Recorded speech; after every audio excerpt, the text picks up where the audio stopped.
আফসোসের বিষয় হলো ছেলে ভজন করতে চাইলে বাধা, মা ভজন করতে চাইলে বাবার বাধা, বাবা ভজন করতে চাইলে মায়ের বাধা, এখন শুধু বাধা আর বাধা। কিন্তু বললেন কৃষ্ণ ভজন করতে গেলে যে বাধা দেয় তাকে ত্যাগ করো।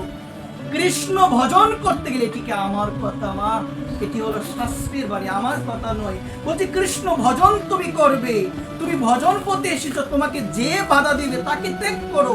তার কথা শোনা যাবে না। যেমন ভরত তার মাকে ত্যাগ করেছিল, ভরত তার মাকে ত্যাগ করেছিল, বিভীষণ ত্যাগ করেছিল, তার বড় ভাইকে ত্যাগ করেছিল, রাবণকে ত্যাগ করেছিল। কেন? সে ভজন করতে যায় না, সে রামকে মানে না, সে রামের বিপরীত ত্যাগ করে দিয়েছিল মা। তারপরে প্রহ্লাদ মহারাজ ত্যাগ করেছিল তার বাবাকে, ত্যাগ করেছিল কিনা মা? প্রহ্লাদ মহারাজ ত্যাগ করে দিয়েছিল হিরণ্যকশিপুকে, কারণ সে হরিকে মানে না, হরি ভজনে বিঘ্ন ঘটায়, ত্যাগ করে দিয়েছিল।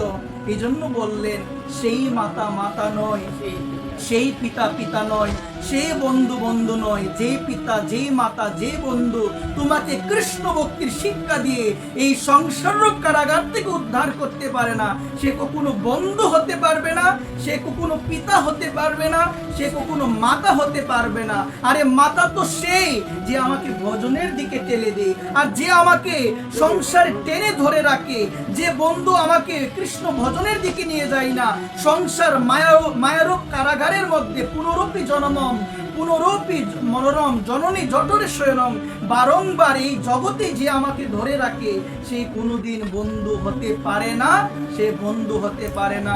কষ্ট লাগতে পারে, সেই হলো আমার শত্রু, সে শত্রু মা আমার। যে আমাকে ভজনের দিকে নিয়ে যায় না, সে কখনো আমার বন্ধু হতে পারে না।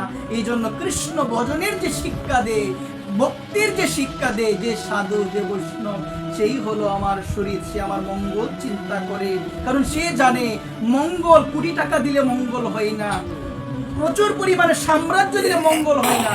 মঙ্গল হবে কেউ যদি আমাকে একবার বলে তুমি বলো হরি, কেউ যদি আমাকে বলে একবার বলে যে যাকে দেখে তাকে বলে কৃষ্ণ উপদেশ, তুমি যাকে দেখবে তাকে বল পড়ো না গীতা, একটু গীতা পড়ো, কারণ গীতা পড়লেই বুঝতে পারবো যে ভগবানের সাথে সম্পর্ক কি।